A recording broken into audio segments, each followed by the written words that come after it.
খেয়াল করে দেখো, কোথায় পড়াশোনা করতেছো এটা ইম্পর্টেন্ট না। তুমি কোন কলেজে পড়াশোনা করো, কোন ইউনিভার্সিটিতে পড়াশোনা করো, কিসে পড়াশোনা করো, এটা কোনো কিছু ম্যাটার করে না। তুমি কি পড়াশোনা করতেছো বা আদৌ করতেছো কিনা সেটা ম্যাটার করে। দেখো, সে পাকুন্দিয়াতে পড়াশোনা করে, পাকুন্দিয়া লাইব্রেরিতে পড়াশোনা করে কাস্টমসে ফার্স্ট হয়েছে। ঢাকা ইউনিভার্সিটি পাবলিক লাইব্রেরি, বড় বড় ইউনিভার্সিটি পাবলিক লাইব্রেরিতে পড়াশোনা করে অনেকে কিন্তু প্রিলি পাস করে না, ঠিক না ভাই?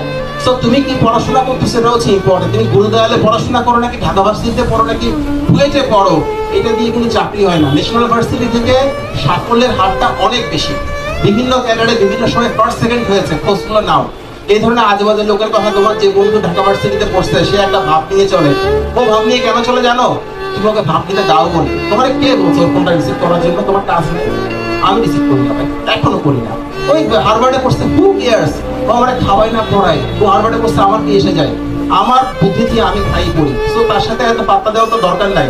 যে জিনিসটা তোমাকে ডিস্ট্রয় করে দেয় মেন্টালি, যেটা তোমাকে ডাউন করে দেয়, যেটা তোমাকে ওভার থিঙ্কিং করায়, সেটাকে তুমি প্রশ্রয় দিচ্ছ, সময় দিচ্ছ। ধ্বংস তুমি হবে না, কি হবে? প্লিজ এটা কইরো না।